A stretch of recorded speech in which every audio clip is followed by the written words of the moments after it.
Never leave the stream. In today's net economy, companies are struggling to change, struggling with the complexities of e-business, with making intranets, extranets, and the internet work together across any platform around the world. Well, now it can all work together as one net.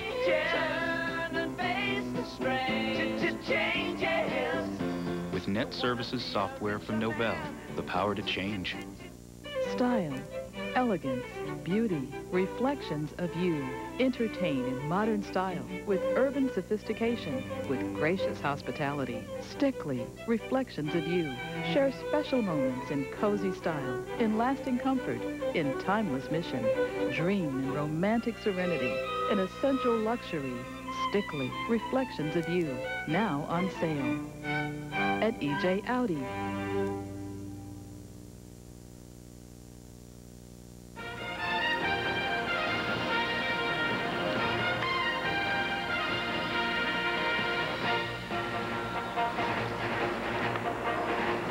Back in the nation's capital, the lunch continues in Statuary Hall. There in the rotunda of the Capitol, congressional leaders.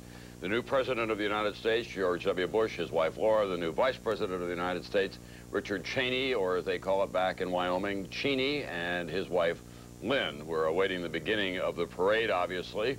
Weather is inclement, but so far it's holding just on the margins. Bill Clinton couldn't take a helicopter out to Andrews Air Force Base, but he is going to be able to lift off from there and fly to New York. We're going to show you now what's been going on in a confined area of the nation's capital. Some 2,000 protesters have been held back by a combination of district police and other federal law enforcement officials. They have given them an area in which they can protest. They're protesting against a variety of issues and against George W. Bush generally. They don't want them to spill out of this area. There was an enormous amount of security. This is a cameraman who's getting shoved around for unexplained reasons. I guess he didn't move fast enough.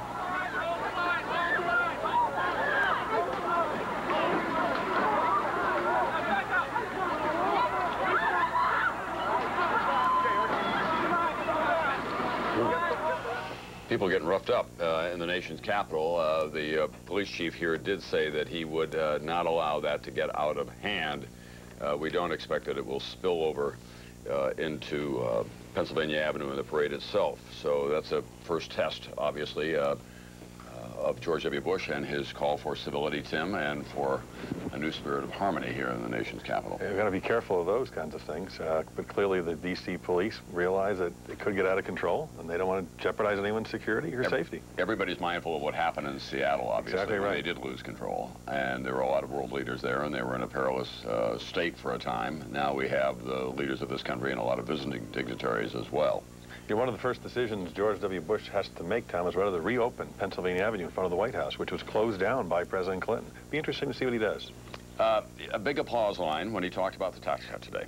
This audience loves tax cuts. And George W. Bush, during the entire campaign, never flinched. $1.3 trillion, he was going to go to Washington and enact it. And we have seen some interesting movement over the last couple of weeks by the Democrats, who said, you know, the surplus is bigger than we had thought. And the recession, the R word, may be looming. Perhaps we should have a larger tax cut than we had suggested, and it should be front-loaded much more quickly than we had thought. I think these parties are very close to coming to an agreement on tax cuts relatively soon. Do you think that they will be as large as George W. Bush had hoped? Well, I think they'll get there eventually. If he has to give some on the margins, but if he does the estate tax, he does the so-called marriage penalty, but he will do a rate reduction as well across the board. And, Tom, he now has some capital with the more conservative elements of his party because of the Ashcroft nomination. We can go to them and say, I stood with you with John Ashcroft. Give me a little flexibility on this tax cut. I'm going to get it eventually over time, but I got the vast majority of what I wanted and proposed. All right, we're joined now by Larry Kudlow and also by Laura Tyson, who is, they stand on opposite sides, obviously, of all of this. Larry, you're well known as an advocate of tax cuts. The Ways and Means Committee is looking at it more favorably, but do they have to go to the $1.3 trillion figure right off the bat? Well, I think, you know, the process here is going to be, the President will submit, you'll see it in greater detail in the State of the Union message, and then his budget comes out a week later. That puts you into early February. And then the tax writing committees, Ways and Means in the House and Senate Finance in the Senate, will then take a look at it. I can speak, 20 years ago, I was in Reagan's Office of Management and Budget. We also had a broad-based tax cut during a period of recession or economic downturn. And what happened then, which may prove to be apocryphal now, we made our proposal marginal rate cuts, but members of Congress actually expanded that proposal. Indeed, Democrats expanded that proposal in a number of key areas, not least of which was business tax cuts, which Bush has not yet proposed. And I think you're going to see an expansion of this, particularly as Tim noted, the Congressional Budget Office is going to be coming out in a week or two with much larger budget surplus projections. Well, let's see what Andrea Tyson thinks about all that. She's the dean of the Berkeley Business School, and she was the chief of the Council of Economic Advisors in the Clinton administration. Do you think that the surplus is now so large and that the economy needs a kickstart that it's a good idea to go to a tax cut of that magnitude? I don't think the tax cut will give the economy a kickstart. I think the timing's all wrong. I think that the best kickstart for the economy is the Federal Reserve. The Federal Reserve will be less inclined to be generous on interest rate cuts if they see a large tax cut looming. If the politics are as your commentators suggest, the fear of the Federal Reserve, and frankly the fear of the rest of the world, is we're going to get an even bigger tax cut than $1.3 trillion and get back on the road to fiscal irresponsibility, which marked the 1980s and marked President Bush Sr.'s administration as well. So I think I'm very saddened by the fact that the politics are mounting for a large tax cut, which I do not believe the economy needs or the country needs. I do not think it will jumpstart the economy, and I think it takes away resources that we could better dedicate to education, to Social Security, and to Medicare. Let's pick that up in a moment. We're going to go away here for just a moment. We'll come right back. We'll talk about what is so important, not only to Washington, obviously, but most important to your pocketbook, the size of the tax cut and how wise it is, right after this. We got to target a new online customer. Consumers who never change their minds and choose gifts with 100% accuracy. So there's no returns. Bingo. I call them laser beamers. And exactly how many of these laser beamers have you found? 4. But that's just in the U.S. E-returns are inevitable. Now UPS has automated the process, making it quicker and easier, so we can help change merchandise as fast as people change their minds. UPS, moving at the speed of business.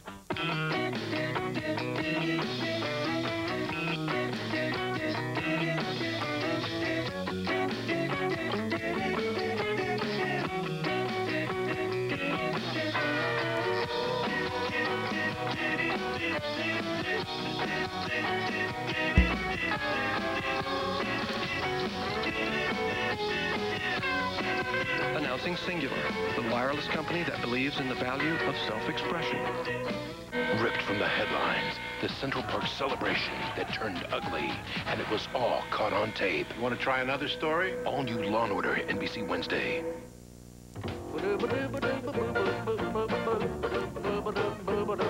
Imagine how happy you'd be to get a little magic in the mail. It's easy. Just call 1-800-438-7979 for a free Walt Disney World vacation planning video and start planning a magical vacation. The video will show you all the rides and attractions, enchanting wildlife, exciting nightlife, and lots of inside tips like where to have breakfast with Mickey Mouse, how to get into the parks an hour early, how to take the wait out of waiting in line, and how to stay at a selected Disney resort for as low as $77 a night. So hurry, call 1-800-438-7979 for your free video before we run out. And this year, make the dream come true.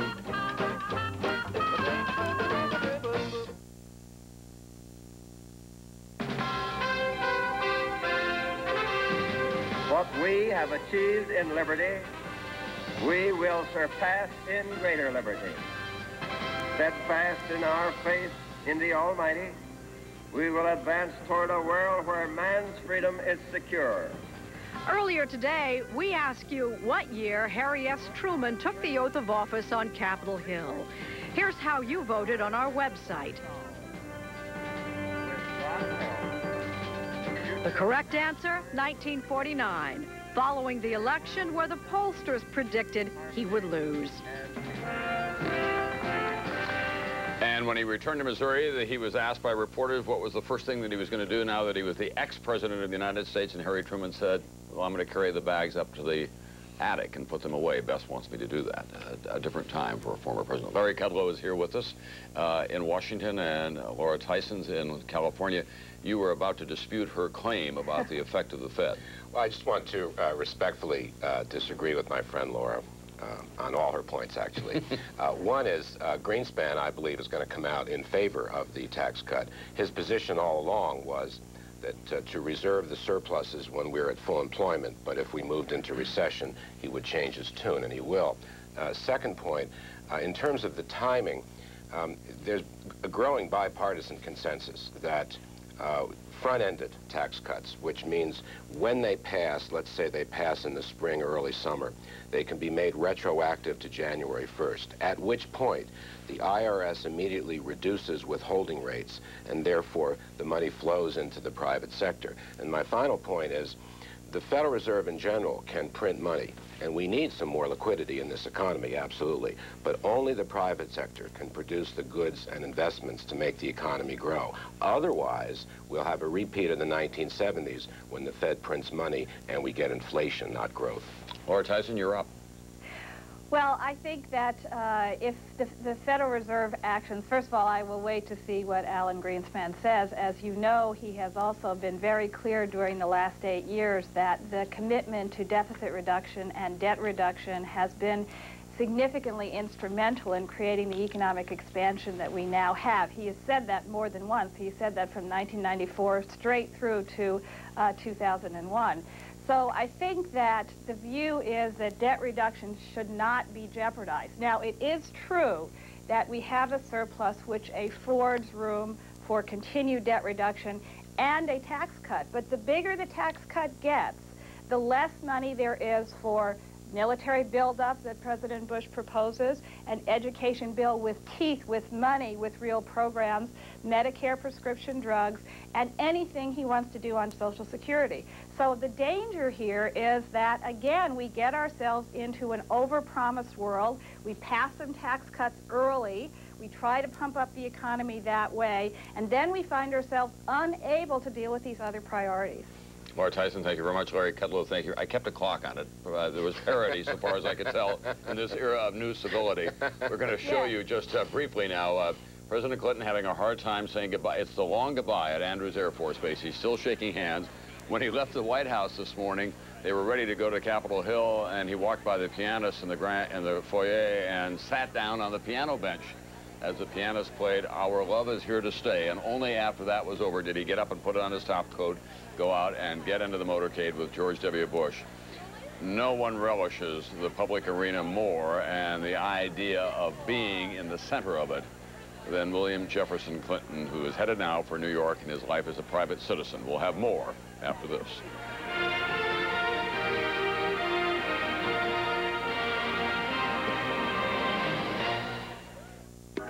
It may be because it's only 1 inch thin, or weighs just 5.3 pounds.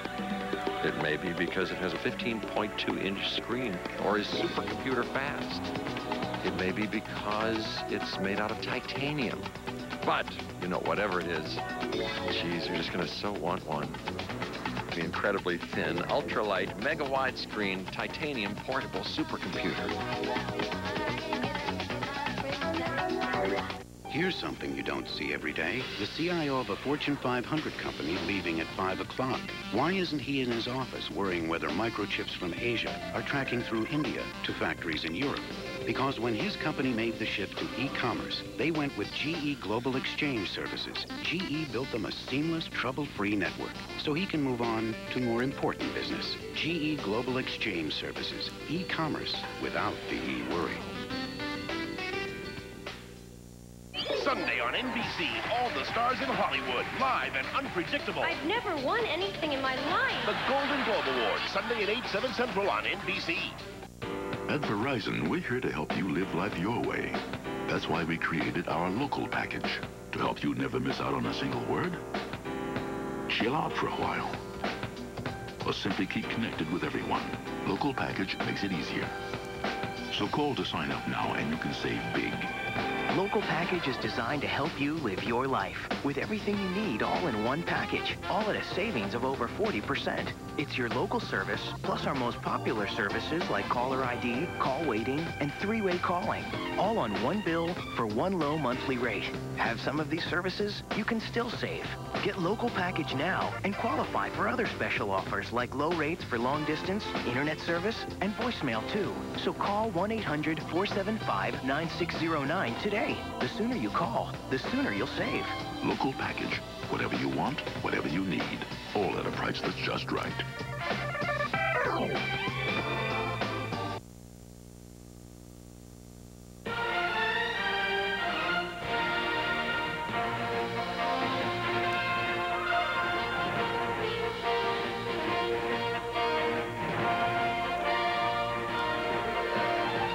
From NBC News, the inauguration of George W. Bush.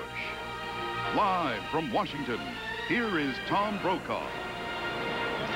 As we await the end of the Capitol Hill lunch and the beginning of the parade that will carry the new Bush family to the White House and Dick Cheney and Lynn Cheney to their new offices and power as well. Whenever there's a transition of power in Washington, D.C., there's a great deal of talk about a change in the culture as well. And when you have a defined culture like Texas coming to town, there are a lot of questions and a lot of speculation about what's in and what's out. NBC's Andrea Mitchell has been keeping track of some of that for us. Andrea, what's the latest? Well, the latest here is a driving rainstorm. Fortunately, the ceremonies were held in a much lighter drizzle. But already you can see in this city that it is a very different kind of culture, Tom. And we're not just talking about politics. The transfer of power. Bill Clinton out, George W. Bush in.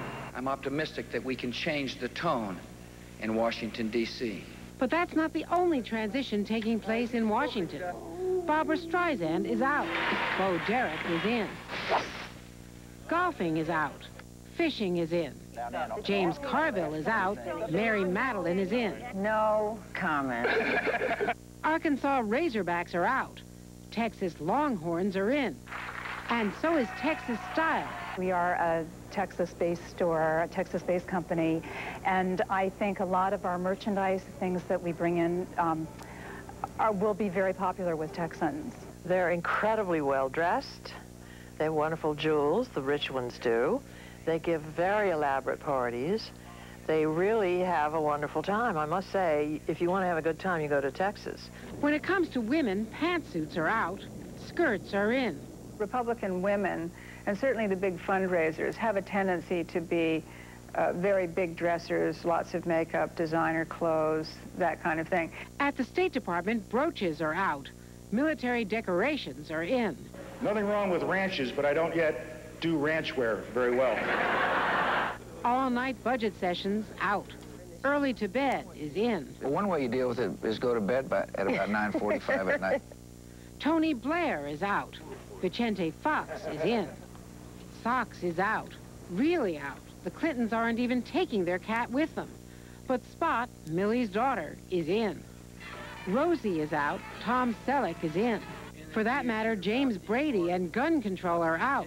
Charlton Heston is in. From my cold, dead hands. But the most important thing to remember, in Washington, what is once out can very quickly be back in. And we certainly saw that transition as Bill Clinton was leaving Andrews Air Force Base. Things can get back in, but not for at least another 4 years. Tom? Thanks very much, NBC's Andrea Mitchell. When I talked to Governor Bush last weekend at the ranch, he said he's going to have more elegant entertaining going on at the White House. State dinners only inside, not in tents. But he's looking forward to having family and friends join him at Camp David, for example. I think we may even see a Super Bowl party there so he can get his buddies in town. And we will see a lot more cowboy boots, Tim. No doubt about it. Tom, this is a tightly run administration in stark contrast to Bill Clinton. We hope they start leaking a lot more than they have been lately, I must tell you. Yeah, that's right. We'll be back. We'll be talking with one of George W. Bush's friends from his adolescence right after this.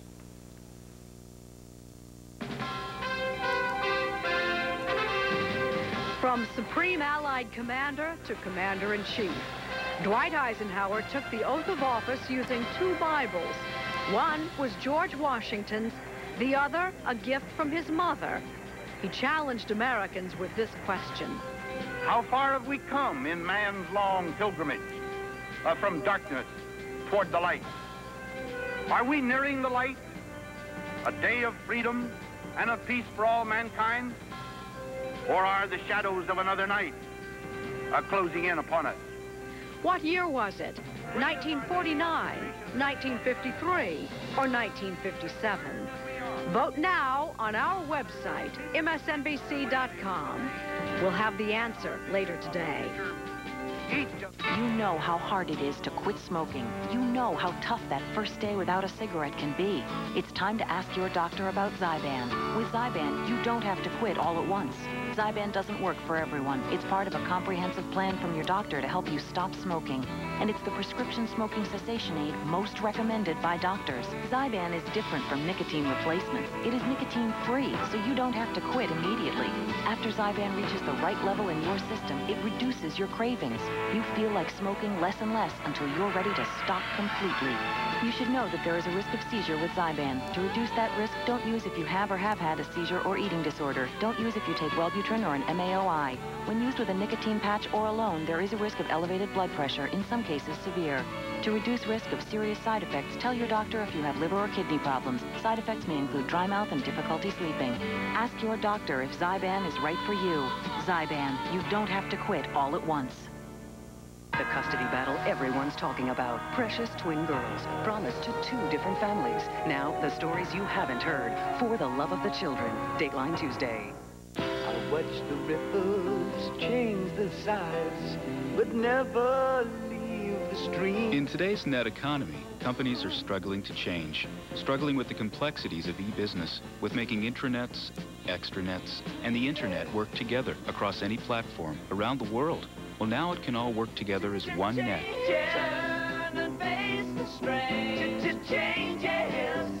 With Net Services software from Novell, the power to change. Style, elegance, beauty, reflections of you. Entertain in modern style with urban sophistication, with gracious hospitality. Stickley, reflections of you. Share special moments in cozy style, in lasting comfort, in timeless mission. Dream in romantic serenity, in essential luxury. Stickley, reflections of you. Now on sale at EJ Audi.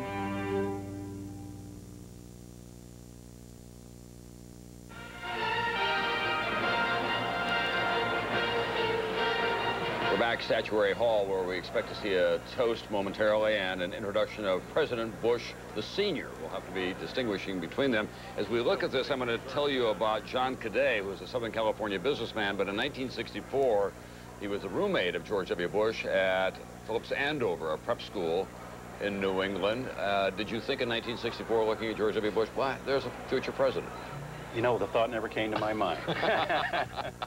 Almost everybody that we've interviewed who knew him at that time said the same thing. Yeah, there's some traits that he has that you can see today where it put him into politics, but I never put 2 and 2 together. What kind of a student and roommate was he, for that matter?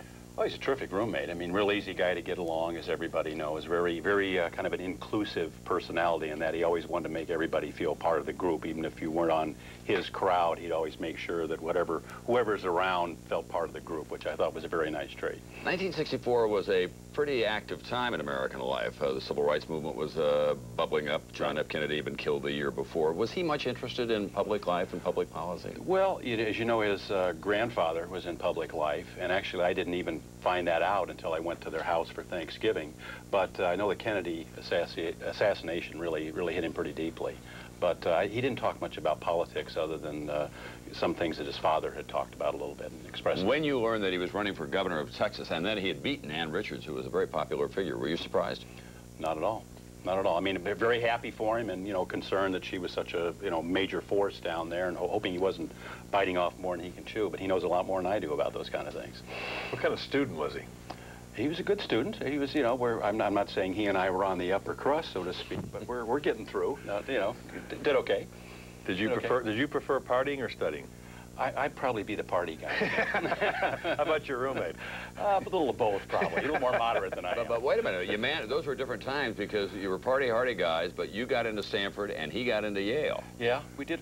I guess we sort of balanced it out enough. Sometimes I wonder how we did it.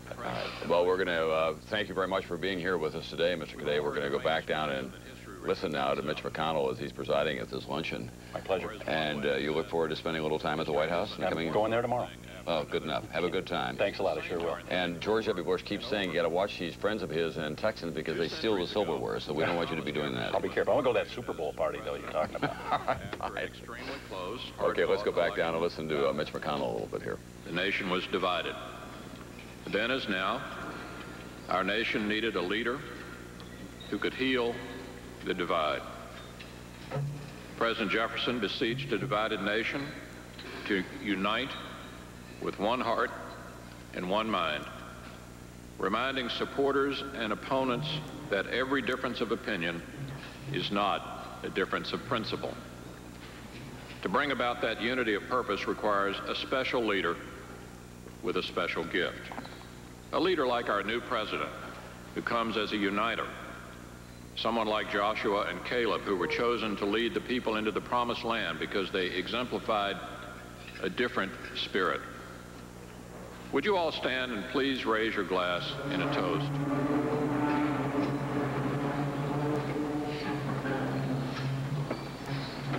Mr. President, we salute the different spirit you bring to our nation's government, a spirit of unity and respect for all. And we pledge, Republicans and Democrats alike, that we will make the common effort for the common good. And finally, we ask in the words of President Jefferson, that the infinite power which rules the destinies of the universe will lead you to what is best for our nation's peace and prosperity.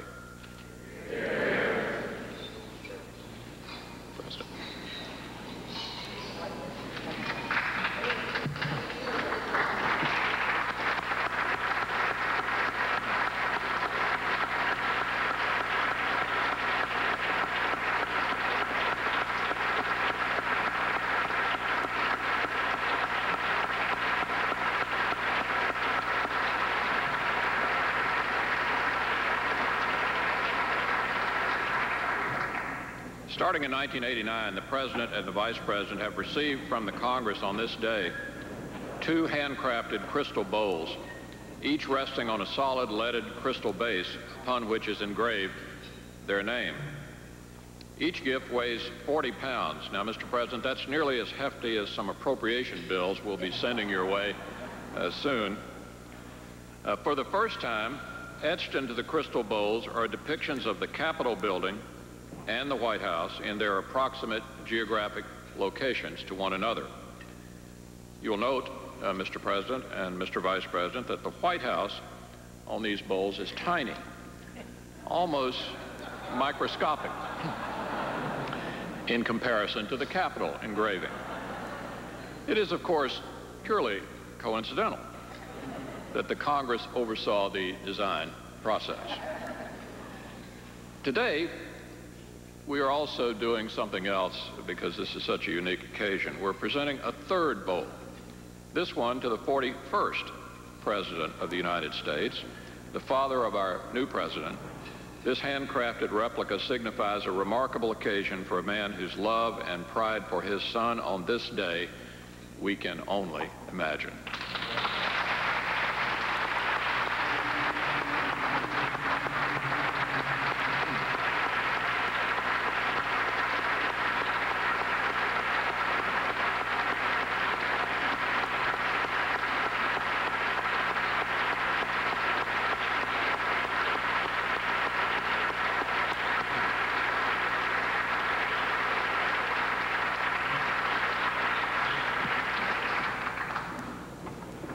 I'd now like to call on the Speaker of the House, J. Dennis Hastert, who will present flags to the President and to the Vice President.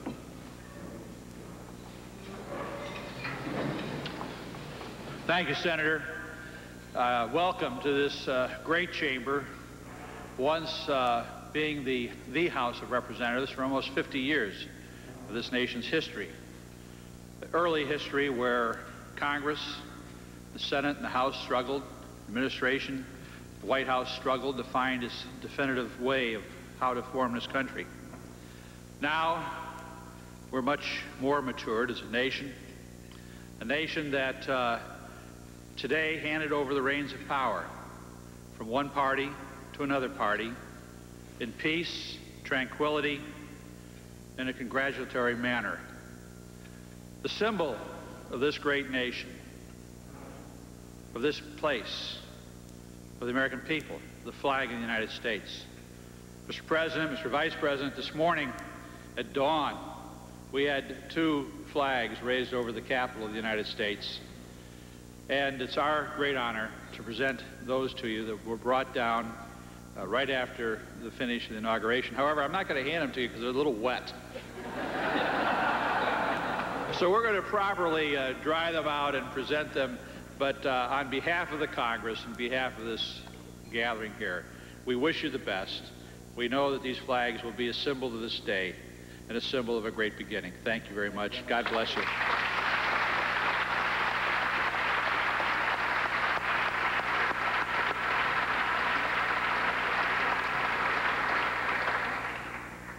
On behalf of the Joint Congressional Committee on Inaugural Ceremonies, it's my honor to present to the President the official inaugural photo and to invite the President at this time to make a few remarks.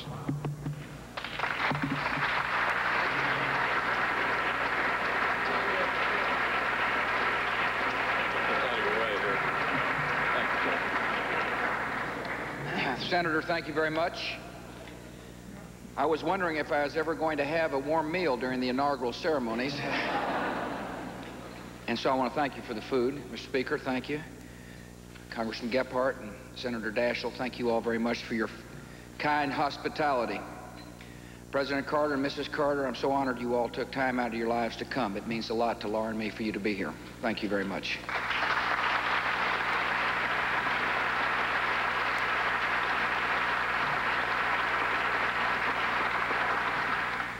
Mother, I'm glad you came as well.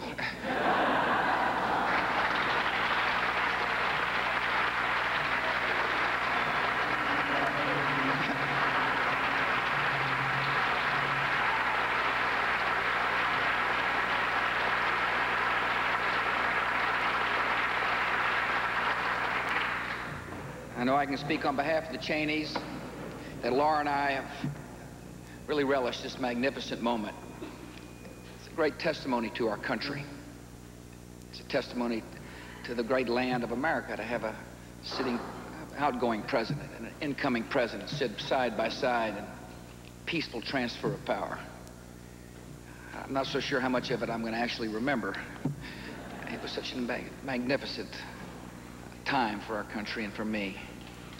Today is also a testimony to 2 wonderful parents, people who instilled values and gave unconditional love.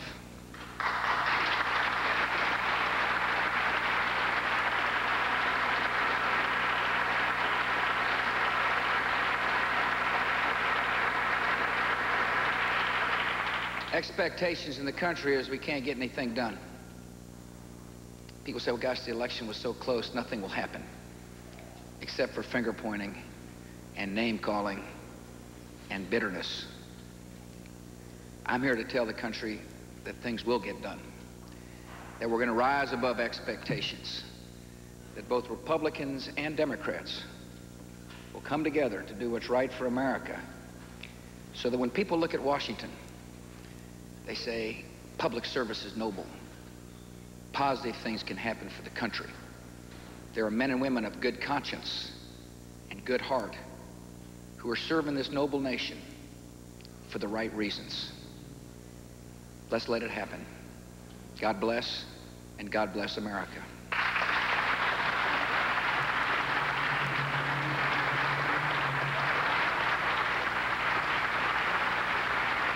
George W. Bush, his second short speech of the day, again repeating the theme that things can get done, that public service is a noble calling. and that expectations may be low, but they will surprise people. This is the mantra that he has been repeating in the days leading up to his arrival here in the nation's capital, and it is expected to be, certainly in the first 3 weeks of his presidency, the operating theme morning, noon, and night. Let's get something done. Let's get the country moving. Let's show that there is bipartisan spirit in this land. We're watching all of this with Bill Nataglio, who wrote a biography of George W. Bush called First Son. It's the story of the Bush dynasty. He joins us now as we look in on all of this. What is it about George W. Bush that the country doesn't know that it probably should know? He's an extremely competitive man. I think we are beginning to learn that in the post-election process. He stayed into the bitter end to fight. I think you're also going to learn that he's a quick decision maker. We have talked a lot about him being a delegator. But he's also pretty quick on the trigger. He can pull some decisions real quickly, and I think we'll see that. He's not a guy that wants to linger and chew things over. We'll learn very quickly that he presses the button when he needs to. All right, we're going to ask you to stay right there because we're going to continue our coverage here from Washington, D.C., the inauguration of George W. Bush, right after this.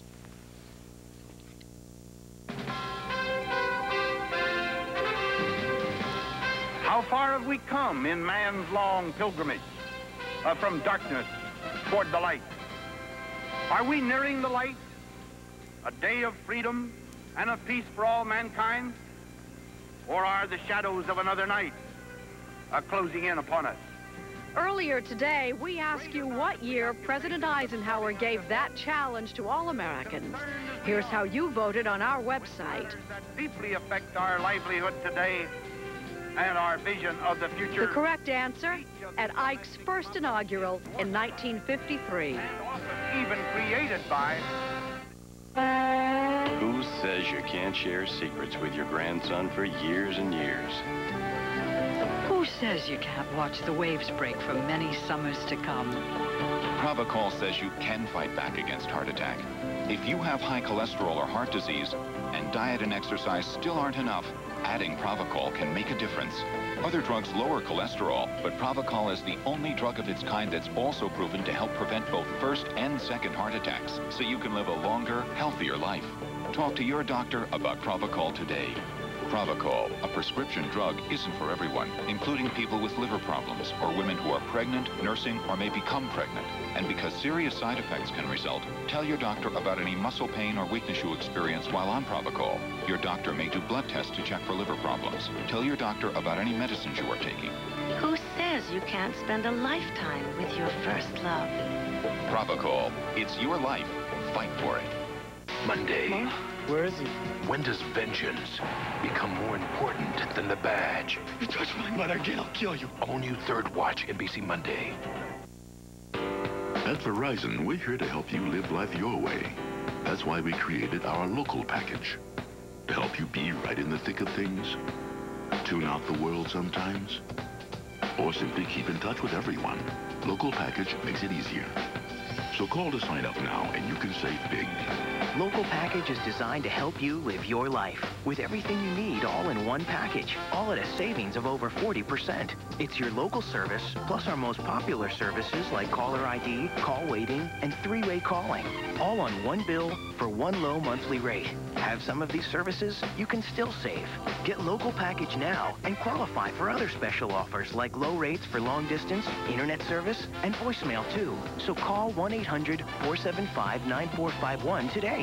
The sooner you call, the sooner you'll save. Local package. Whatever you want, whatever you need. All at a price that's just right.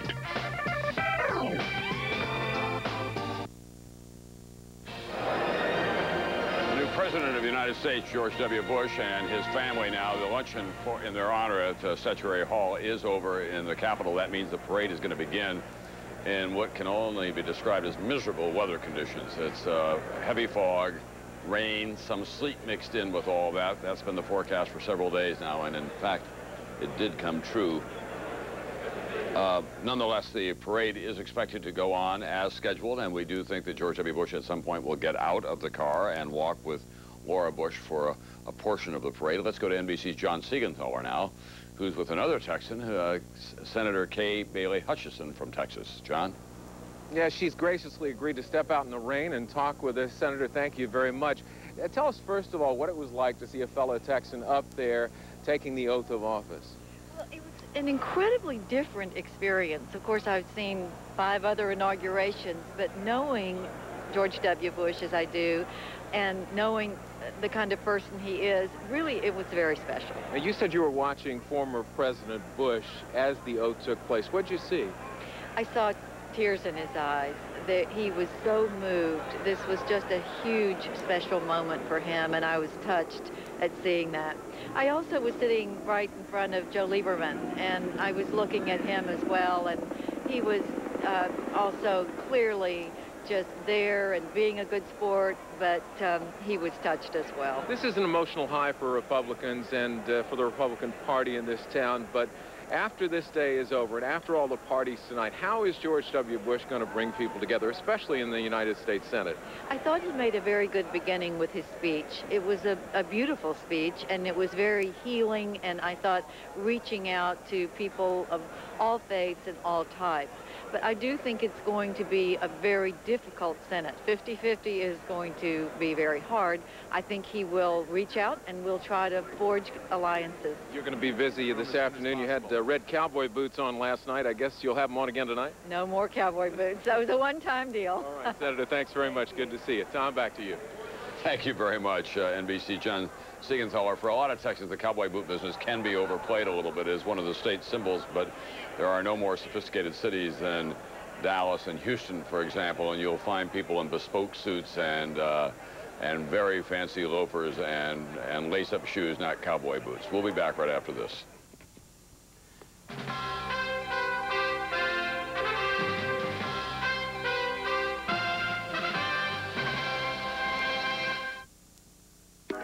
It may be because it's only 1 inch thin, or weighs just 5.3 pounds. It may be because it has a 15.2-inch screen, or is supercomputer fast. It may be because it's made out of titanium. But, you know, whatever it is, geez, you're just gonna so want one. The incredibly thin, ultralight, mega-wide screen, titanium portable supercomputer. When it comes to your health, never compromise, even when choosing a laxative. You need one that's strong enough to work overnight, but also gentle. Try doctor-recommended Dulcolax. Its comfort coating even protects your stomach. Get strong, get gentle, get doctor-recommended Dulcolax. When we visit the people who inspired Post-Select cereals, we expect strong opinions. You know, I like the almonds and I like the crunchy clusters, but it's my cranberries that make this stuff. We don't expect objective ones. Cranberry Almond Crunch. It's one of the Post-Selects. Wednesday. The missile shield that's supposed to save humanity. What if we build and test it? Negative intercept. What goes up must come down. All new West Wing, NBC Wednesday. And now, a moment from Tuesday's new hit comedy, Three Sisters, Dinner with Dad. Yeah, much more romantic. Oh, my God. Hey, he's my dad. What'd you get for having such a hottie for a dad? Here we go, 1 Cabernet. For my dad. All righty. And, of course, my lovely daughter will have the martini. Three Sisters, following Frasier, NBC Tuesday. On an all-new Dateline Tuesday, the custody battle everyone's talking about. Precious twin girls put up for adoption, but promised to 2 different couples. Now both families are heartbroken. The stories you haven't heard, plus new information about the baby broker at the center of it all. For the love of the children, a special Dateline Tuesday. A deadly presence is invading our homes. The hunt for these shadowy creatures. Snakes USA. Explore Sunday on CNBC.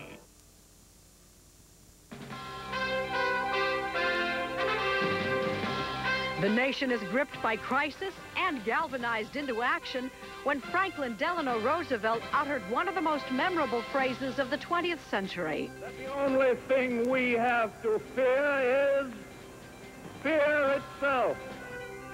What year was it? 1929, 1933, or 1937? Vote now at our website, msnbc.com. We'll give you the correct answer later today. We're back. We're told that Bill Clinton has just now left the hangar at Andrews Air Force Base. I have a feeling that come Sunday morning, The Bush family shouldn't be surprised if there's a knock early at the door and it's Bill Clinton saying, ha, I forgot some things and wants to come back into the White House just for one last tour, probably. Let's go to the Capitol now, and NBC's Lisa Myers, she's there with Tom Daschle. Tom Daschle has been briefly the Senate Majority Leader, but that will go away now that Dick Cheney is able to cast the tie-breaking vote. Lisa? Yes, Tommy is now the minority leader, but probably he, above everyone else, will have the most to say about whether this new president is successful. Senator Daschle, it won't surprise you to learn that former President Bush gave his son an A for the speech. What do you think? I'd give him an A as well. Obviously, this is a speech that is one that will go down in history, as all inaugural addresses do, but I thought it was delivered well. It set the right tone. I think it's going to be well received. You heard the new president promise the country that he and Congress would get something done. What are the first three major areas that you believe that the Democrats and the new president can work together on and cut a deal? Well, Lisa, I would hope that we could find a way with which to work through the campaign finance question. I think that ought to be high on our list. I'd like to see us address education, and obviously we've got to work on the budget. The budget sets the parameters, the guidelines for everything else. That, too, is going to be critical, and I hope we can do it soon. You did not mention tax cuts. A lot of Americans out there are hurting because of higher energy prices. Some Senate Democrats say, yes, before we favored only targeted tax cuts. Now, because of the economy, we think maybe an across-the-board tax cut, a rate reduction, would be in order. Can you go for that? I think we can address rate reductions as well as other targeted tax cuts, so long as it's within the size and so long as it benefits those who truly need it. I can't see reducing top rates, but there are a lot of people, as you say, who could use relief, and we're prepared to work with the new administration to see if we can't find a compromise to make that happen. Thank you, Senator Daschle, a man clearly ready to do some business with the new administration, Tom.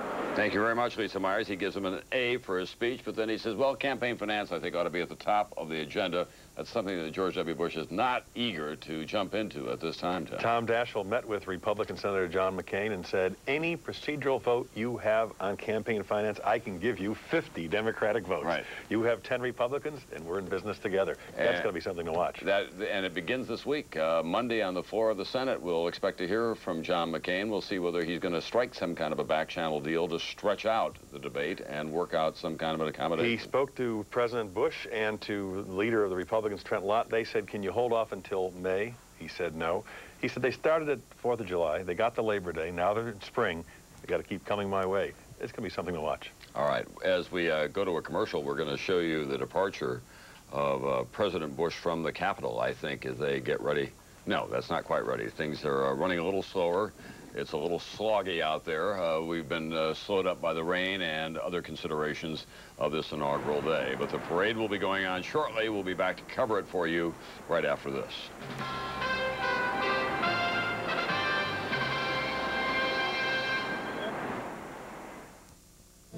All right, Valentine's Day is coming. What's the best way to say I love you? How about on primetime television? That's right. Enter NBCI.com's Primetime Valentine Contest. The winner will profess their love on Valentine's night right here on NBC. Entries will be judged on creativity. So be sweet, be funny. Hey, you can propose. Get married if you want. It's all up to you. So go to NBCI.com to enter, and we'll see you on national television. First, there was the bagel. Nice but primitively designed. Then, cream cheese and jelly. Delicious, but sloppy. Finally, new Pillsbury Toaster Bagel Shop. The highly evolved bagel.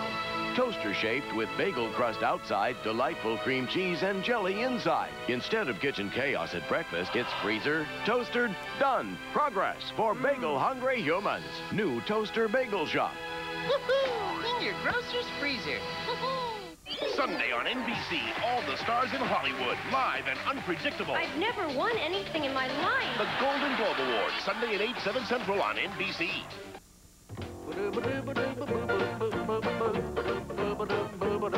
Imagine how happy you'd be to get a little magic in the mail. It's easy. Just call 1-800-438-7979 for a free Walt Disney World vacation planning video and start planning a magical vacation. The video will show you all the rides and attractions, enchanting wildlife, exciting nightlife, and lots of inside tips like where to have breakfast with Mickey Mouse, how to get into the parks an hour early, how to take the wait out of waiting in line, and how to stay at a selected Disney resort for as low as $77 a night. So hurry, call 1-800-438-7979 for your free video before we run out. And this year, make the dream come true.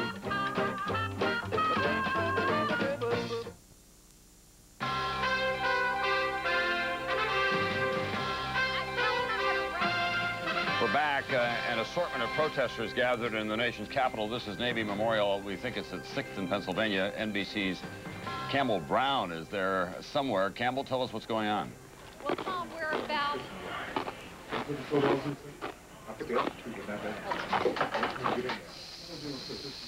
Sounds like we've lost her microphone, obviously. Technical difficulties down there. She's in the middle of the crowd. They're exceptionally heavy security during the... Yes, now we can hear you. Okay, Tom, we're back. Some technical difficulties, but we're about halfway between the Capitol and the White House at the Navy Memorial. This has become one of the staging areas for the protesters, and it's a little chaotic, not very organized right now. There are a variety of protest groups here, including the National Organization for Women. Just a few moments ago, some of the protesters crawled up one of the flagpoles here at the Navy Memorial and tried to take down the flags and put up a black flag. They are covering the gamut of issues, protesting the vote count in Florida, Bush's position on the death penalty, and of course, a lot of signs denouncing his choice for Attorney General, former Senator John Ashcroft. A lot of abortion rights people here protesting. There has been one arrest that we observed about an hour ago when one of the protesters tried to cross over the barrier onto Pennsylvania Avenue. Quickly, the police brought in reinforcements to line Pennsylvania Avenue. They're giving the protesters a lot of free rein right now because the parade hasn't yet started, but making it very clear no one is going to cross the line onto Pennsylvania Avenue. Tom? All right, thank you very much, Campbell Brown. Let's go to Fred Francis, who's also at a protest. Fred? Yes, Tom, earlier today, about the time President Bush was taking the oath of office, a real street battle about 6 blocks north of the parade route. The D.C. police made their first stand. It was a big stand. They had to fight off about 1,000 protesters who were heading for the parade grounds. The D.C. police told NBC News, we have to stop them here. We can't let them get anywhere near the parade ground because we do not have, in spite of 7,000 police, enough people down near the parade route to stop them. So they made a decision that they would stop them at 14th Street and about 6 blocks north. About 15 to 20 people were arrested. Billy clubs came out. A few heads were cracked, but reinforcements came in. But it was a very close thing. The head of the D.C. police told NBC News that he came very close to calling out the National Guard to keep them from getting anywhere near the parade route. After that, in the last two and a half hours, the protesters have broken up into several different areas. You can hear the helicopters going overhead now. You can hear the helicopters going overhead now. There is no group of protesters larger than 200 or 300. In fact, they were predicting 10,000 coming to Washington. They had about 2,000. They are broken up. It is a sporadic protest, and the D.C. police have actually stopped them. Flying squads of police going to and fro the city. They actually, their tactic was any time they saw them getting anywhere within 4 blocks of the parade route, anywhere where there would be 4 blocks of dignitaries, they would move in these flying squads of police and stop them. So far it's been successful. I don't think that they will ever be able to get past the parade route, which is behind me here, about a block. They're within 2 to 3 blocks of the parade route. There are about 400 policemen in cars waiting to move. And that's the tactic they're using, and Tom, it seems to be working. All right, thanks, Fred Francis. We're going to go back to Campbell Brown now because there is more action at the Navy Memorial, which is very close to the parade route, and the police are beginning to show up in greater numbers. Campbell? They are indeed, Tom. There have been a few scuffles, and we're trying to make our way a little bit closer to where it's happening.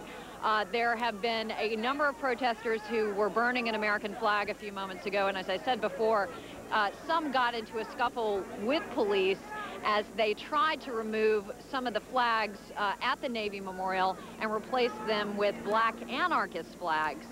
Again, the police are trying to give people here a fair amount of free rein. There is a small group. I think there are some organized protesters, as I said before, the National Organization for Women.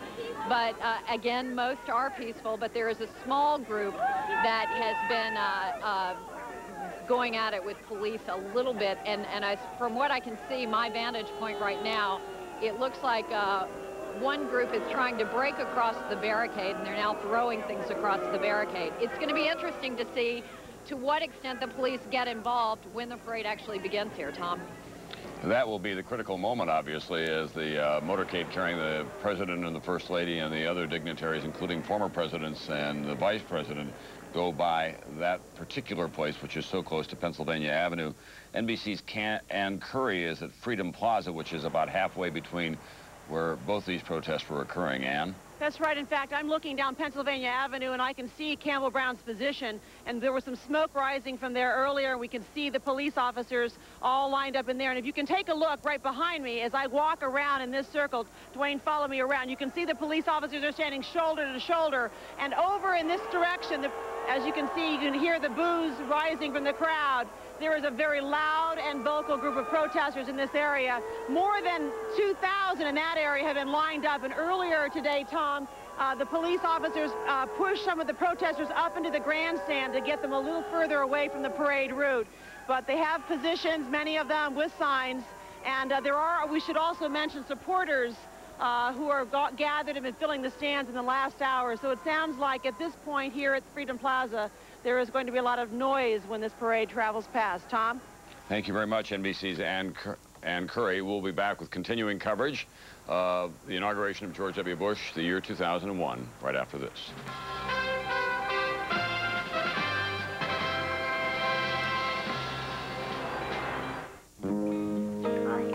Now Froggy, Froggy, now Lizard, Silver. Wash the world away. You're protected by Dial, the most trusted antibacterial soap of all, with a rich, creamy lather for a healthy clean you can feel. Dial Clean. Doesn't that feel better? Thousands of drivers are saving money by switching to Geico Auto Insurance. I'm here with one of them. Hello. You don't want your identity revealed. Why? If word got out I saved so much, people would be hitting me up for money all the time. Ah. You through with the milk? Sure, of course. I have to be careful. Geico Direct. A 15-minute call could save you 15% or more on car insurance. Monday, what if a dark angel No pulse. was coming after your partners? You're way out of your league here, pal. All new mysterious ways, NBC Monday. At Verizon, we're here to help you live life your way. That's why we created our local package, to help you never miss out on a single word, chill out for a while, or simply keep connected with everyone. Local package makes it easier. So call to sign up now and you can save big. Local Package is designed to help you live your life with everything you need all in one package, all at a savings of over 40%. It's your local service, plus our most popular services like caller ID, call waiting, and three-way calling, all on one bill for one low monthly rate. Have some of these services? You can still save. Get Local Package now and qualify for other special offers like low rates for long distance, internet service, and voicemail too. So call 1-800-475-9609 today. The sooner you call, the sooner you'll save. Local package. Whatever you want, whatever you need. All at a price that's just right.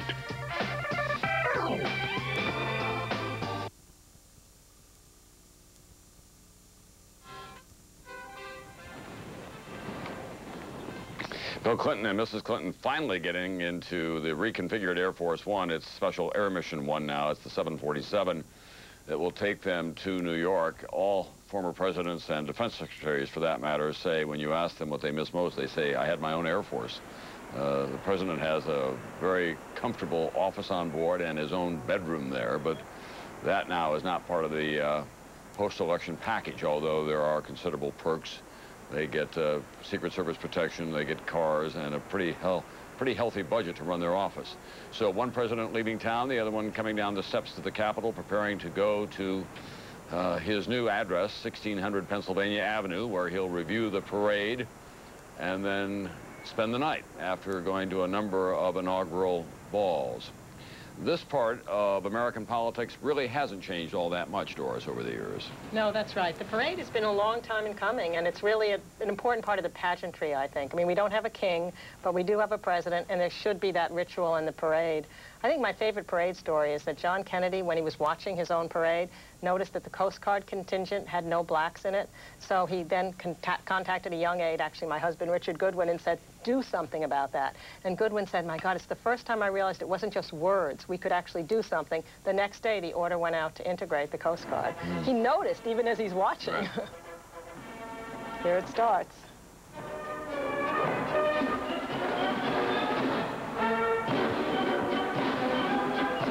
One of the bands in the parade will be from Crawford, Texas. Crawford, Texas is a wonderful but very tiny town out there northwest of Waco. They didn't have enough money to fly here, so they all drove here. It's a town that expects to have a little more prosperity now that George W. Bush has his ranch not too far away, and there are lots of signs on vacant lots saying, media, lease this space, as you drive through Crawford, Texas.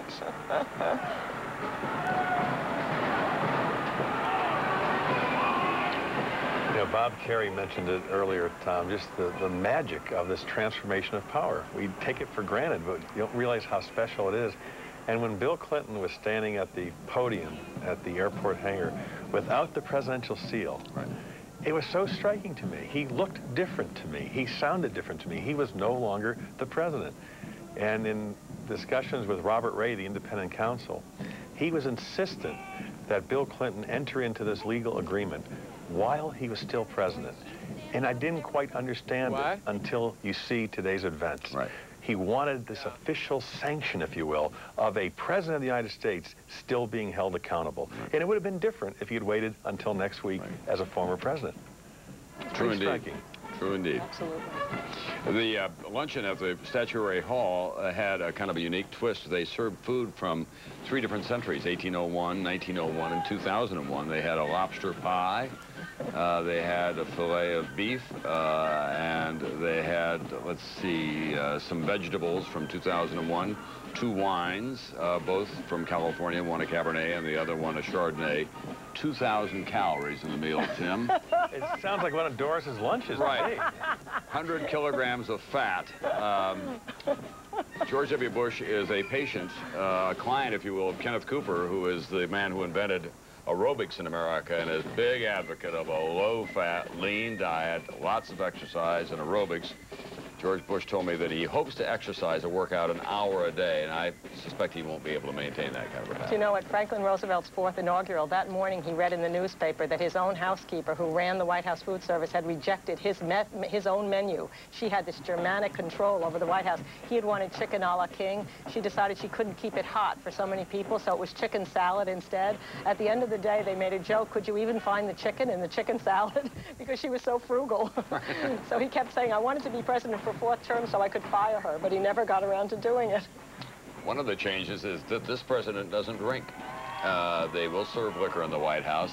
His father, it's well known, liked to take a martini at the end of the day, as did FDR Lyndon Johnson and FDR, Lyndon Johnson. Absolutely.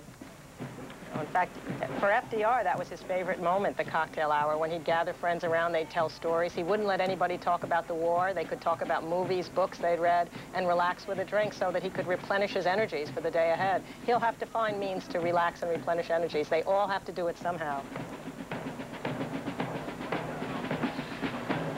I'll bet that's a military coin the general is giving the new president, the commander-in-chief. That's become an exchange that military people have, a coin that they hand out representing their branch of the service and their particular unit.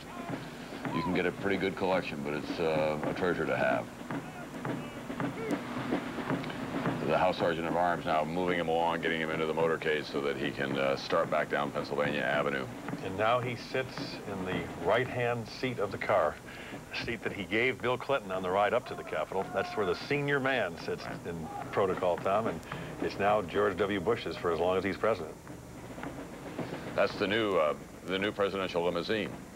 We'll be back with coverage of the parade, which is just about to begin right after this.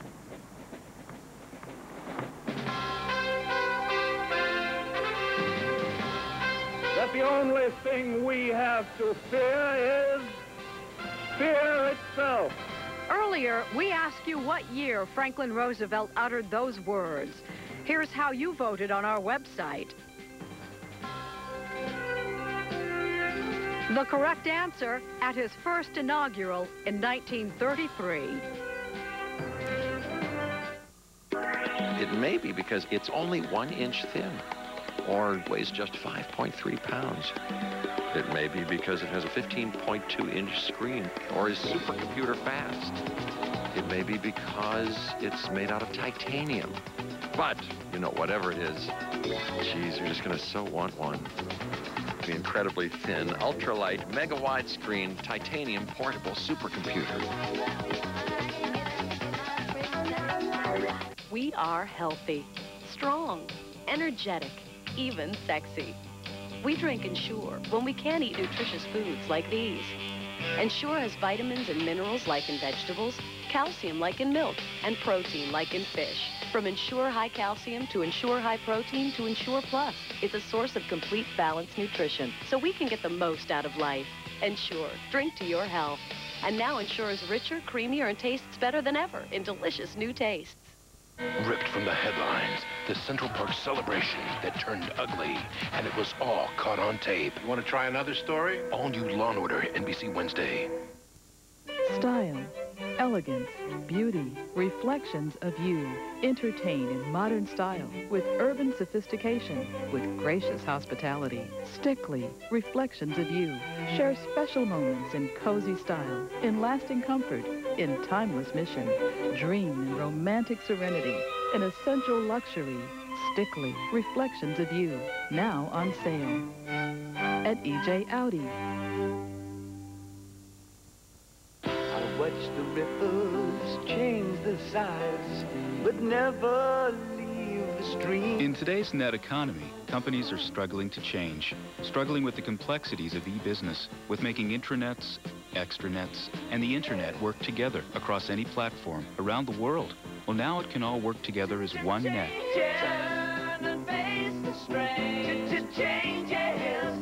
With Net Services software from Novell, the power to change.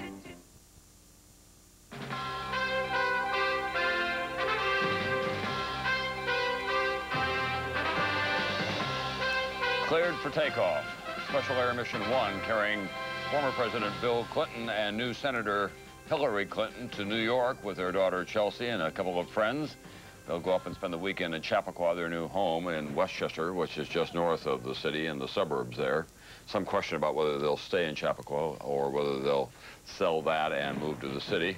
And there, the new president and Mrs. Bush preparing to leave Capitol Hill to make that historic route down Pennsylvania Avenue to their new address at 1600 Pennsylvania Avenue. Laura Bush in the back of the car, who has been a very important force in his life, his wife and soulmate and confidant since he met her in Midland at a barbecue and married her 3 months later. It's always perilous for anyone to go out on a limb on these occasions, but my guess is that Laura Bush is going to emerge in this administration as a real star. That she's very centered, has a great sense of self-confidence, and she has some objectives in terms of education and reading and literacy, and I think the country will take to her. Let's go to John Siegenthaler now down on the parade route. John? Well, look, we've been talking a bit about security today, Tom, and this, of course, is a national security special event as designated by law, which means that the Secret Service, of course, is in charge of all security measures. It is the largest law enforcement's presence at an inauguration in the history of the United States. Now, as President and Mrs. Bush head down Pennsylvania Avenue, we should tell you there are 3 times as many police along the route as there are as usual. At the same time, they've removed metal trash cans from the street. They've also got security checkpoints along the parade route, and they search spectators as they go in and out. So there's high security and concern here as we watch these protesters that Campbell talked about a little while ago get a little closer to the parade route. Tom?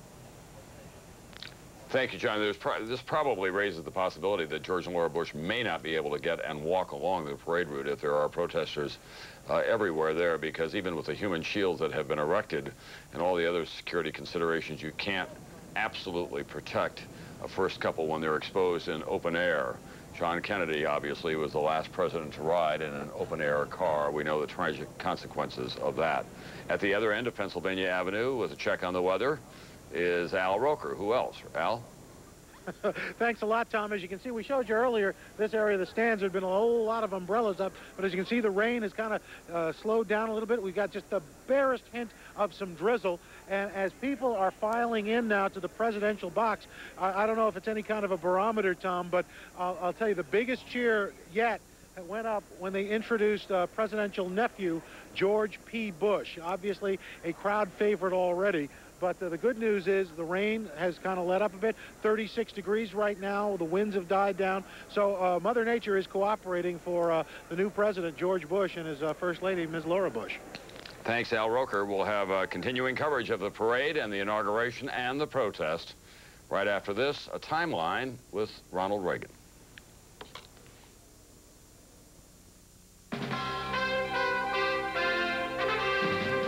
From movie actor to governor of California, Ronald Reagan now commanded his biggest stage. In this inaugural address, he vowed to pull America out of its recession. We must act today in order to preserve tomorrow. And let there be no misunderstanding. We are going to begin to act, beginning today. What year was it? 1977, 1981, or 1985? Vote now on our website, msnbc.com. We'll have the answer later today. They will not go away in days. You know how hard it is to quit smoking. You know how tough that first day without a cigarette can be. It's time to ask your doctor about Zyban. With Zyban, you don't have to quit all at once. Zyban doesn't work for everyone. It's part of a comprehensive plan from your doctor to help you stop smoking. And it's the prescription smoking cessation aid most recommended by doctors. Zyban is different from nicotine replacements. It is nicotine-free, so you don't have to quit immediately. After Zyban reaches the right level in your system, it reduces your cravings. You feel like smoking less and less until you're ready to stop completely. You should know that there is a risk of seizure with Zyban. To reduce that risk, don't use if you have or have had a seizure or eating disorder. Don't use if you take Wellbutrin or an MAOI. When used with a nicotine patch or alone, there is a risk of elevated blood pressure, in some cases severe. To reduce risk of serious side effects, tell your doctor if you have liver or kidney problems. Side effects may include dry mouth and difficulty sleeping. Ask your doctor if Zyban is right for you. Zyban, you don't have to quit all at once. Monday. Mom? Where is he? When does vengeance become more important than the badge? You touch my mother again, I'll kill you. All new Third Watch, NBC Monday. This is good. No, this is really good. This is like private island good. No, this is like long massage good. This is first kiss good. Shoe shopping good. I'd like to thank the Academy good. Oh, this is so good, I'm actually in pain. Rich, creamy Yoplait yogurt. It is so good. Oh, this is bad. Style, elegance, beauty, reflections of you. Entertain in modern style with urban sophistication, with gracious hospitality. Stickley, reflections of you. Share special moments in cozy style, in lasting comfort, in timeless mission. Dream in romantic serenity, in essential luxury. Stickley, reflections of you. Now on sale at EJ Audi.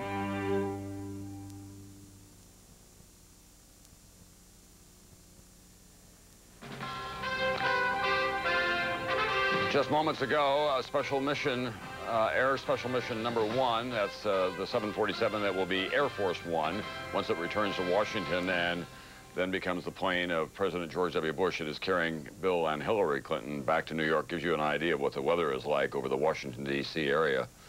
And this gives you an idea of what the security is like on the parade route, which is now underway from the Capitol all the way down to the White House with George and Laura Bush, and then an assortment of military and community bands and floats following.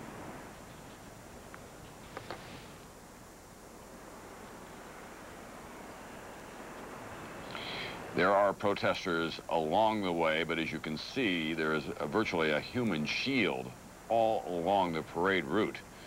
This is part of the reality of American life. Security is such an enormous consideration now. Tim and I have been talking about these presidential motorcades, even vice presidential motorcades, running 20, 24 cars at a time, not just in Washington, D.C., but wherever they go.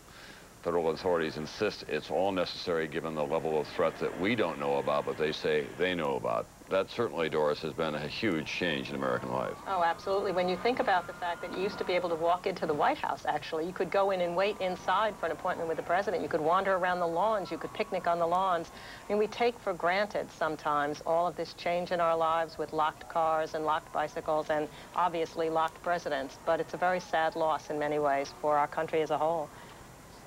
And it's true, Tim, not just for the president, but it's also true, as Mrs. Bush is about to find out, wherever she goes. Absolutely. Hillary Clinton constantly tried to sneak out of the White House just to take a walk with her daughter and put a baseball cap on and sunglasses, but the Secret Service was always there because they're charged with the responsibility of protecting her. And God forbid something happened, they would be on the line. But it has now reached the sense, Tom, where even members of the United States Senate are questioning, do we really need this much?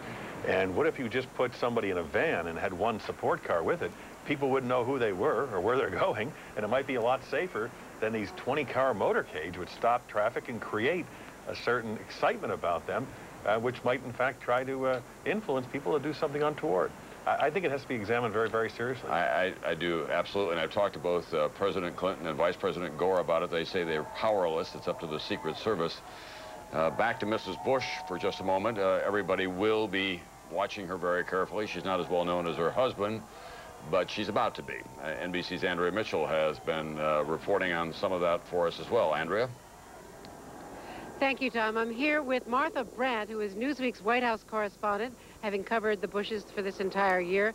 And Martha, you have a piece coming out on Monday, I guess, on Laura Bush. Right. Laura Bush is such a different kind of first lady. We've already seen today the military announcer, when Hillary Clinton came down those steps, said, First Lady, Senator Hillary Clinton. That's not going to be Laura Bush. Definitely not. She's painted herself as the anti-Hillary to some extent. And in fact, she's moving out of some prized real estate in the White House. She is not going to take the West Wing office, and the OEOB, the Old Executive Office Building space, is no longer going to be part of her domain, just a traditional East Wing office.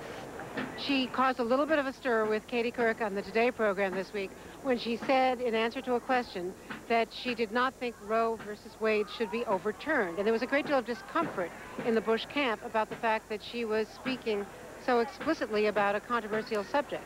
Right. She's never discussed it, despite the fact that reporters have pushed her again and again on the topic until now. Her aides insist that she was pressed. They feel like she was somewhat pushed into saying it, but indeed she did say it, and the timing's interesting given her husband's situation with the Ashcroft nomination. Well, the transcript shows that she simply responded to the question, but one wonders, will she have the effect if people begin to believe that she's a bit more liberal on some of these issues than her husband, of helping him with women? There's a big gender gap, double digit, and there are a lot of Republican women across this country, as well as many Democratic women, who are concerned about the abortion question and other related issues. Right. One of her friends said that she felt that Laura Bush had said it to reassure women. Whether she did or not, I don't know. But certainly she was able in Texas to extend an olive branch to all sorts of groups that weren't necessarily his constituency, women included, artists, writers. So I think she'll probably do the same thing here in Washington. Now, whenever we talk about first ladies, we have to talk about the trivial, the appearance factor. Right. And any thoughts about, you're going to the ball to cover them tonight, the dress, all the excitement about that. How is she going to adjust to that, and to some criticism about style and fashion? She's always been a reluctant public figure, and a couple of weeks ago when she came in that purple plaid outfit, she got some criticism. And her attitude was somewhat bemused or even amused, where she said, I can't believe they're writing about this. And she even said to a friend, can you believe they're writing about my shoes? So she's pretty centered. I don't think she'll change her style that much, but every First Lady gets fine-tuned, so to speak, in the course of 4 years. One of the things that struck me also in an interview with Tom Brokaw earlier this week, or last weekend, she said that she had voted for Eugene McCarthy. This is not someone raised in Midland, Texas, but she was not raised as a strong Republican. She said to Tom that she was a Republican by marriage. Absolutely. In fact, she was a Democrat. Although most Texans were until fairly recently. But being a Democrat in Texas is being a yellow dog Democrat. It's not exactly being a liberal Democrat. That's exactly right. But I think that there are suspicions, and her comment the other day to Katie Couric, that she isn't quite as conservative as her husband, and as we saw with her mother-in-law. Exactly. Thank you so much, Martha Brandt. Back to you, Tom. Thank you very much, NBC's Andrea Mitchell. We should tell you as well, the president has already instructed his staff to take some actions. He told Andrew Card to make sure that a number of actions that President Bill Clinton had in his final hours in office, that they not be printed, those regulations, hoping to stop them, most of them having to do with setting aside lands in the West under the Monuments Act, and also dealing with the National Forest and the construction of roads into them. So that'll be a fight that will go on both in the courts and in Congress in the coming weeks, as the presidential motorcade makes its way toward the reviewing stand, where the senior President Bush and Mrs. Bush are already in place. We'll tell you we'll be back after this.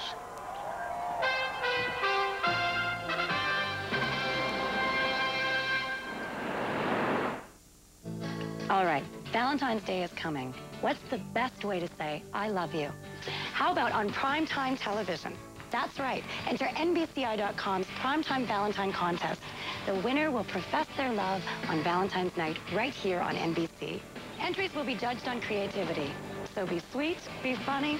Hey, you can propose. Get married if you want. It's all up to you. So go to NBCI.com to enter, and we'll see you on national television. In hospital pharmacies, they dispense medicines that work fast. For heartburn, that's 1 minute Maalox. It goes to work on stomach acid in 1 minute. Pepcid AC could take over 45 minutes. Hospital pharmacies rely on Maalox. Shouldn't you? Count on 1 minute Maalox. If you have high blood pressure, you know all these cold medicines warn you not to take them. So take their advice. Don't take them. Take decongestant-free Coricidin HBP. Powerful relief that won't raise your blood pressure. Dateline Monday. With energy costs on the rise, the ruthless are out to rip you off. They didn't get what they paid for. How do you spot the scams? Dateline Undercover. Don't get burned. Monday. I make my students work hard, but they enjoy coming to class. They don't mind the hard work because they feel a sense of accomplishment, and that helps them build the self-confidence they need to succeed in school and in life. In fact, 82% of New Jersey high school graduates plan to continue their education, the highest ever. And 92% of our seniors pass the rigorous state test required for graduation. New Jersey's public schools, working, improving, achieving.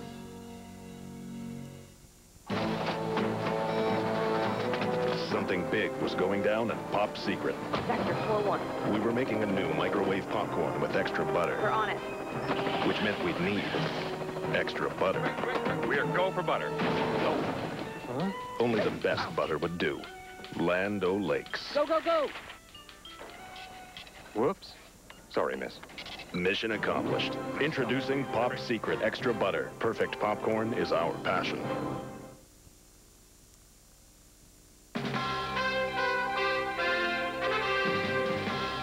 We must act today in order to preserve tomorrow. And let there be no misunderstanding. We are going to begin to act, beginning today. Earlier today, we asked you what year Ronald Reagan made that vow. Here's how you voted on our website. Our nation goes forward. These United States are confronted with the correct answer, President Reagan's first inaugural address in 1981. The longest and one of the worst sustained inflations in our national history. And as we watch a new president from a new generation coming down Pennsylvania Avenue with a cordon of security around him, George W. Bush in the middle of all of that, sitting in the right-hand seat of that new presidential limousine, we're joined by Michael Deaver, who was one of President Reagan's closest confidants and advisors, helped shape the image of Ronald Reagan, and has one of my very favorite inaugural stories. When on the morning that Ronald Reagan was to be sworn in, Mike Deaver had to go knock on the door of his bedroom and say to him, Mike? I said, Governor, it's 8:30. In a couple hours, you're going to be sworn in as the 40th President of the United States. And he raised up out of the covers and said, do I have to? But then, with your help and the help of James Addison Baker, whom we have seen again recently here, and with the help of Ed Meese and others, the Reagan presidency had a daily message that it wanted to get out. It had an idea of what it wanted the country to see when it looked at Ronald Reagan. Well, you know, when you look back on that, we had to change the economy. We were going to never be reelected, and so it really was more discipline than anything else. And it's one of the things that I see in this new young president who's coming in. He may be the most disciplined guy we've seen in a long time. If you had to give him one piece of advice, though, Mike, as he goes into the White House, what would it be? Well, I think it is to save yourself for the big decisions. It's, you know, set your priorities and stick to them, and don't worry about the rest of it. If you've got 2 or 3 things that you want to get done, then do that and let somebody else handle the rest of it. There's always that temptation to respond to the last question in the White House press briefing room, though, isn't there? I used to always hold my breath when somebody'd say just one more, and the president would say, okay, I'll just take that one. There's George W. Bush coming down. His Secret Service code name, Tumbler. His wife is Tempo. Remember Ronald Reagan's? Right. Secret Service code name, Mike Deaver? Rawhide and Rainbow. There you go. What do they come up with these? I have no idea. Do you have any influence over them? No, none at all. No. You know, Bill Clinton was Eagle, is Eagle. Hillary Clinton's Evergreen, and Roger Clinton, his brother, who he pardoned today, was Headache. Maria Shriver's down there on that parade route as well. Maria, you still bundled up against the wet and cold conditions? Yes, it is rather nippy out here, Tom. We're coming up Pennsylvania Avenue, but just past 6th Street. A lot of protest signs along this route. As you can see, the president's car is just over my right shoulder. A lot of abortion signs along here. A lot of signs, Bush cheated, mixed in with Bush Cheney signs. People kind of yelling, others yelling boo. He's got a clear view of all of this. You can see signs over here, no majority, no mandate. So a lot of different versions of people's politics out here today for the new president and the new first lady to see. But by and large, a lot of young people have been out here for a long time braving this weather, so they're pretty determined to have their voices heard and to get a glimpse of this president, which they hope he'll get out of his car in just a little bit and walk. No guarantee of that yet, but they seem to be a very vocal crowd. You can see signs like Bush Cheney, thank God, and they're mixed in with other signs down here that you can read for yourself. I don't know if I want to read on television some of them, but that's the crowd for this moment right here on Pennsylvania Avenue. Tom? Thank you. Let's go to Campbell Brown now, who's at the scene of a sizable protest at Navy Memorial 6th in Pennsylvania. Campbell?